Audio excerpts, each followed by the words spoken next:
ये संदेश दिया गया कि इस देश के किसानों की आजादी में बुंदेलखंड आज से पूरे तन मन धन से लड़ाई लड़ेगा और वो इतिहास से पुराना इतिहास है उसको दोहराने का काम करेगा। भारतीय किसान यूनियन जिंदाबाद, भारत किसान जिंदाबाद, भारतीय किसान यूनियन जिंदाबाद, माननीय विकास जिंदाबाद।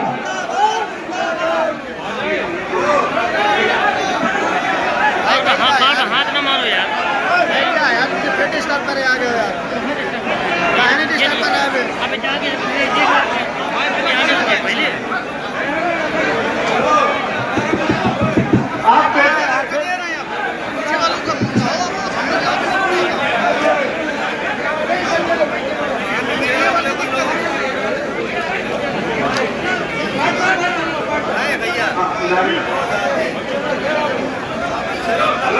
मैं एक बार फिर से रिक्वेस्ट कर रहा हूँ, इतनी आवाज आ रही है कि तीन फाट जाए बुंदेलखंड का नाम न कटाओ। मैं कहूँगा निकलो घरों मकानों से, आप कहोगे जंग लड़ो बेईमानों से। मैं कहूँगा पहले लड़े थे गोरों से, तुम कहोगे अब लड़ेंगे चोरों से।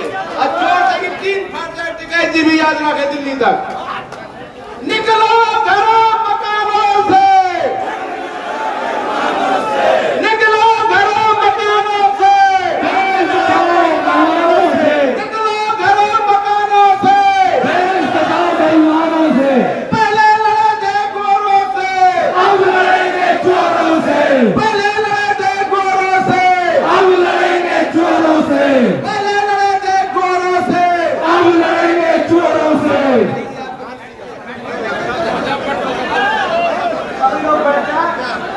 आपके बीच में भाई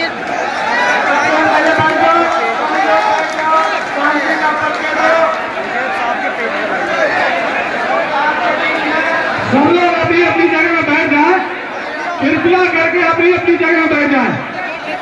एक बार फिर आपसे कह रहा हूँ कि अपनी अपनी जगह में बैठ जाए, व्यवस्था बना लें, व्यवस्था बना लें, अपनी अपनी जगह में शांत होकर बैठ जाए। सभी लोग अपनी जगह में शांत होकर बैठ जाए। सामने है भैया बटवाओ के पीछे ये बस छाया में बैठो या अंदर बैठो, नीचे बैठो भैया मोबाइल आगे से बैठो, पहले तुम लोग अपने बात करेंगे बैठो।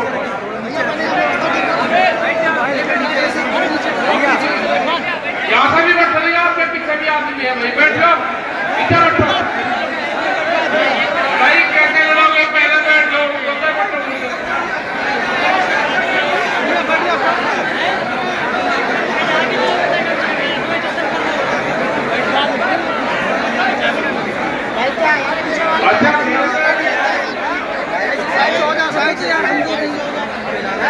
आदरणीय सम्मानित मंच, सभी पदाधिकारी, किसानों, नौजवान साथियों, यहाँ के पुलिस प्रशासन, पत्रकार बंधु, सोशल मीडिया के लोग, हमारी माताएं, बहनें, जो भी यहाँ पर आया है उनका सबका धन्यवाद। बहुत बड़ी संख्या में ये बुंदेलखंड की धरती, हमीरपुर मोहदा में आप लोग आए। जो मुद्दे हैं, मुद्दे क्योंकि यहाँ से आप लोग दिल्ली में गए,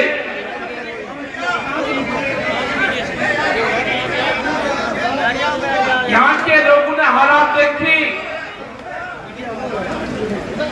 अखबारों और टीवी के माध्यम से सबने आपने देखा कि दिल्ली में 10 महीने से आंदोलन चला हुआ है। दिल्ली को चारों तरफ से घेर के रखा है पिछले 10 महीने से। मुद्दे हैं कि भारत सरकार जो कानून लेकर आई उन कानूनों को वापसी करे। बेकानून इलीगल तरीके से बना हुए कानून देश की जनता को मान्य नहीं है। जो कानून देश में गोदाम पहले बने और कानून बाद में बने, ये देश की जनता उन कानूनों को नहीं मानेगी। अनाज व्यापारी के गोदाम में बंद होगा, रोटी उसकी तिजोरी में बंद होगी। देश में भूख के आधार पर रोटियों की कीमतें तय होंगी। ये आंदोलन किसानों का नहीं है, ये आंदोलन 14 करोड़ नौजवान का है जो प्रधानमंत्री ने कहा था कि मैं हर साल 2 करोड़ बेरोजगार लोगों को नौकरी दूंगा। इनके घोषणा पत्र में नहीं लिखा था कितनी बार बोले कि हम रेलवे के प्लेटफार्म का टिकट 50 रुपए करेंगे, हम ट्रेनों को बंद करके स्पेशल ट्रेन का नाम देके और उसके 4 गुना रेट करेंगे। नहीं लिखा था, इसमें नहीं लिखा था कि 60 साल से ऊपर जो रेलवे में जो टिकट में कम रेट पे मिलता था, जो बेनिफिट होता था आम जनता को, आज वो पूर्ण रूप से बंद कर दिया गया। ये नहीं लिखा था कि रेलवे के कर्मचारियों को घटाया जाएगा, उनके 4.5 लाख कर्मचारी देश में कम होंगे। ठेका भर्ती देश में आएगी। देश के जितने संसाधन हैं बेचे जा रहे हैं। एयरपोर्ट, एयरलाइंस नहीं कहीं थी, एयरलाइंस बिक रही है, एयरपोर्ट बिक रहे हैं, रेलवे बिकी, LIC, टेलीफोन विभाग, और ये मंडी जिसमें आप बैठे हो, इन मंडियों के प्रस्ताव डालिए। मध्य प्रदेश की बहुत सी मंडियों के प्रस्ताव चले गए हैं। यहाँ पे इलेक्शन हो रहा है, हो सके कि चल जाए, नहीं तो उसके बाद का प्लान है। उन्होंने कहा है कि मंडियों की आमदनी कम हो रही है। मंडियों की आमदनी जब कम होती है जब उसमें फसलें नहीं जाती। एक तरफ आप कहोगे कि मंडी के बाहर आप अपनी फसल बेच लो, फिर आप कहोगे कि मंडियों की आमदनी घट गई। उन मंडियों को बेचने का काम करा जा रहा और ये कहा कि इन मंडियों में एग्री बेस इंडस्ट्री लगेगी, कृषि की फैक्ट्रियां लगेगी।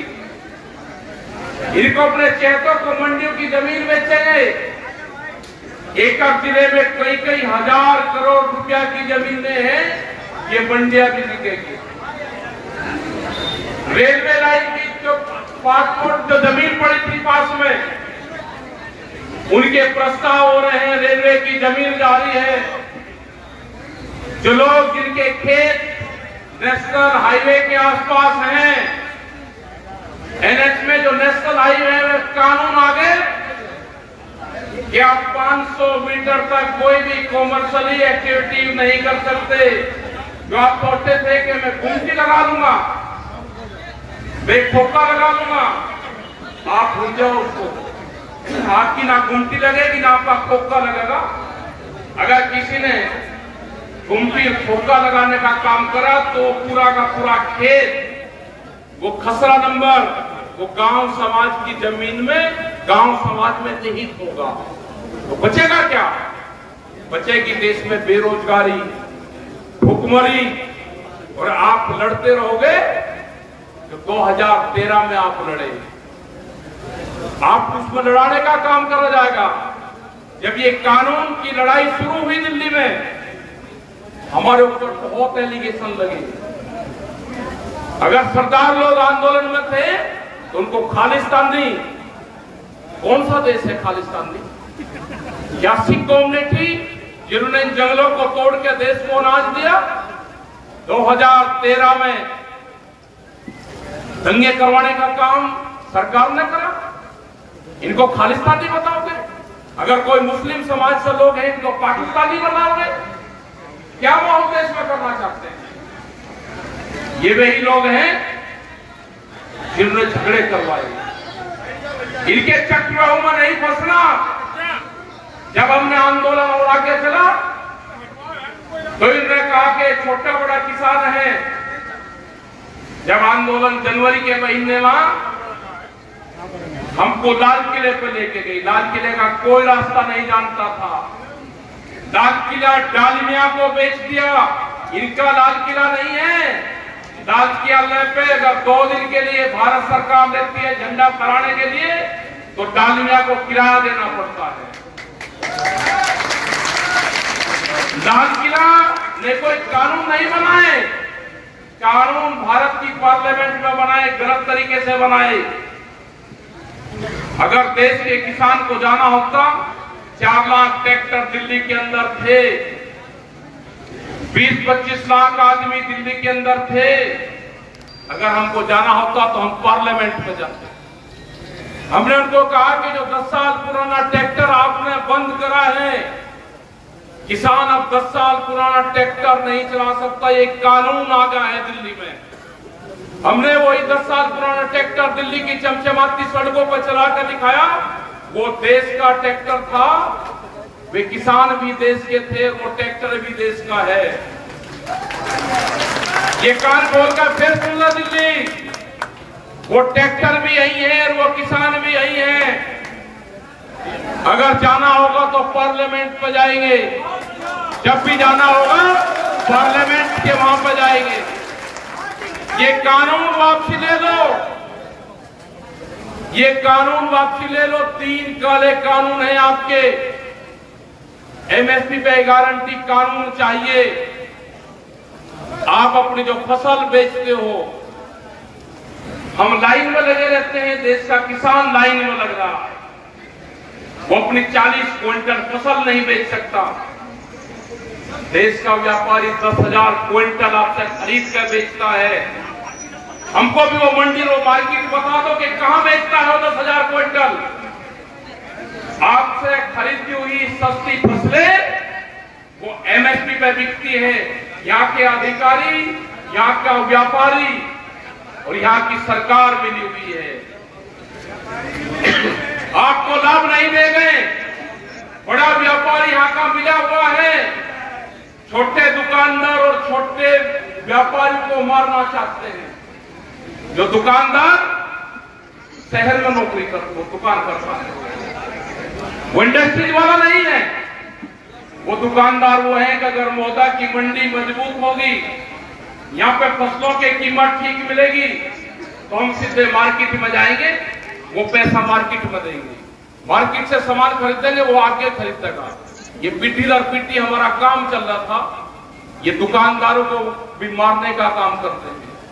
वो जो गुमटी खोल कर बैठता है, जो 100-200 लोगों को उधार सामान देता है गांव में, ये उसको भी मारने का काम करेंगे। बड़ी बड़ी कंपनियां देश में आ रही हैं। हमने बार बार कहा कि देश में अगर किसी पार्टी की सरकार होती तो वह जरूर बातचीत करती। देश में किसी पार्टी की सरकार नहीं है। ये गलत फहमी में निकाल दो जो ये हमारे ऊपर एलिगेशन लगाते हैं कि आपने बीजेपी को यह कह दिया। हमने नहीं कहा। तुम्हारे बीजेपी के बड़े लीडर कैद में बंद है, उनको छुटाओ, उसके बाद में बात करना। जिन लोगों ने हमारे मंच पर के कहा था कि कांग्रेस खराब है, आप इसको हटाओ, हम आपके सारे काम करेंगे, देश में एमएसपी की गारंटी देंगे, वो आप लोगों ने हटवाई, हमने सबने हटवाई वो सरकारें। आज कहां गए आप लोग? आज कहां गए वे लोग जो हमारे मंचू पान के भाषण देते थे? वे आज दिखाई नहीं देते, वे कैद में बंद हैं। नेता मुक्ति अभियान देश में चलाना पड़ेगा। ये सारे बंधन तोड़ के बाहर आएंगे। इनकी सरकारें नहीं है देश में। देश में है मोदी सरकार और मोदी सरकार को चलाती है कंपनियां। ये कंपनी राज देश में नहीं चलेगा। कंपनी राज नहीं चलेगा। नारे भी सरकार बताएगी कि कौन सा नारा लगेगा। कोई एडवाइजर बॉडी की मेंबर नहीं है कि नारे कौन सा लगेगा। नारा जो लगेगा देश में वो लगेगा। हमको संविधान में राइट्स दिए गए हैं कि हिंदुस्तान में रहने वाली हर जातियां, हर धर्म के लोगों का सम्मान होगा। कौन पूजा पद्धति कैसे करेगा उसका सम्मान करा जाएगा। यहाँ पे हमको राइट्स दिए गए हैं संविधान में। हमने नारे भी लगाए जो हमको संविधान न दिए, वे नारे भी लगेंगे और तुम्हारे खिलाफ आंदोलन भी चलेंगे। ये किसान, ये देश का नौजवान, ये महिलाएं, ये दुकानदार आपके खिलाफ निकल चुका है। आप जो एलिगेशन लगाओगे हम उनको सहन करेंगे। हम आपको देश नहीं बिकने देंगे। ये बहुत बड़े बड़े भाषण आपने कहे कि हम देश नहीं बिकने देंगे। आज वही प्रधानमंत्री है देश को बेचने का काम कर रहा। हम आंध्र प्रदेश में गए, विशाखापट्टनम, वहां पे 6 गांव के किसानों ने 22,000 एकड़ जमीन विशाखापट्टनम स्टील प्लांट जो भारत सरकार का एक उद्योग है उसको दी फ्री ऑफ कॉस्ट 22,000 एकड़ जमीन। जब उसमें कुछ काम चला लोगों ने वहां पे आंदोलन करा, 32 लोग उस आंदोलन में मारे गए किसान। आज वो पूर्ण रूप से भारत सरकार को आमदनी देने वाला एक बड़ा उद्योग है। उसकी कीमत 3.5 लाख करोड़ से 4 लाख करोड़ है। उसको 14,000 करोड़ रुपए में अडानी को बेचा जा रहा। देश बिक रहा है। हम धर्मवाद में हैं। देश बिक रहा है, हम धर्मवाद में इसको छोड़ना पड़ेगा। सबसे पहले प्रायोरिटी हमारा नेशनल फ्लैग है, तिरंगा। हमको जो राइट्स दिए गए हैं उसके नीचे हमको आंदोलन करने पड़ेंगे। हमको संविधान बचाने का आंदोलन करना पड़ेगा। बाबा भीमराव अंबेडकर जो हमको विरासत दे के गए उसकी लड़ाई हमको लड़नी पड़ेगी। जो चौधरी चरण सिंह, चौधरी टिकैत साहब जो आंदोलन की राह पर हमको दे के गए, हम आज उस भूमि पाए जो एक क्रांतिकारियों की भूमि है, जो झांसी की रानी की भूमि है, जो आला उदल की भूमि है, जिन्होंने अन्याय के खिलाफ हमेशा जंग लड़ी। उसी भूमि से आए कि उठो, जागो और लड़ो। आज टाइम आ गया, अपनी फसल और अपनी नस्ल बचाने का आज टाइम आ चुका है। आने वाली पीढ़ी आंदोलन नहीं कर सकती। यहाँ पे बहुत संस्थाएं देश की बिखरी है। जो भी युवा है, जो मिलिट्री के अंदर है, हमने बार बार कहा कि जो हमारा जवान मिलिट्री या पुलिस फोर्स में है वो अपनी ड्यूटी कर अपना काम करे, टैंक चलाने का काम करेगा। जो युवा किसान है वो अपने खेत में ट्रैक्टर चलाने का काम करता है, वो चलाता रहे। और जो दूसरा युवा है जिसपे ट्विटर और कंप्यूटर और मोबाइल चलाने का काम आता है, वो ट्विटर से इन जालिमों का मुकाबला करना पड़ेगा। हम इनके काबू नहीं आए। आमने सामने की जंग में हम इनके काबू नहीं आ रहे। हमारा आंदोलन पिछले 10 ये कहते हैं कि नारे क्यों लगाए, नारे लगते रहेंगे। हिंदुस्तान में रहने वाले हर आदमी नारा लगाता रहेगा, लेकिन तुम ये बचाओ कि देश बिकना कम बंद करोगे। आप देश को बेचोगे और हम नारे भी ना लगाए। आप पूरे संस्थाएं बेचोगे, समुद्र के तट बेच दिए पूरे 100 किलोमीटर, हवाई जहाज बिक गए, नदियां बेच रहे हैं, जल बेच रहे हैं, हवाएं बेच रहे हैं।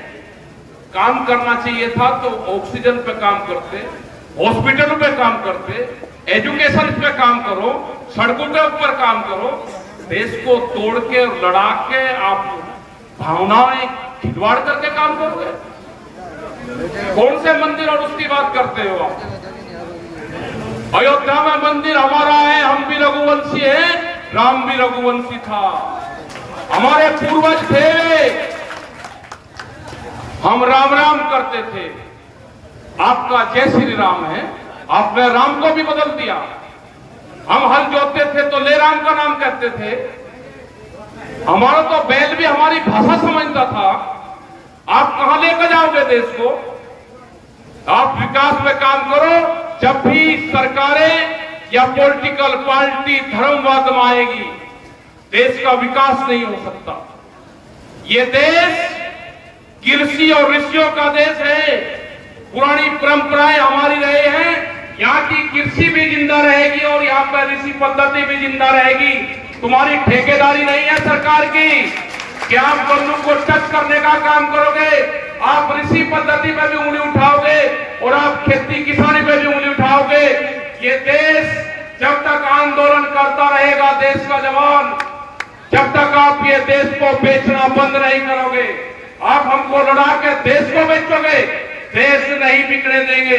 ये देश का 14 करोड़ नौजवान खड़ा हो चुका है, जिसको आपने बेरोजगार करा।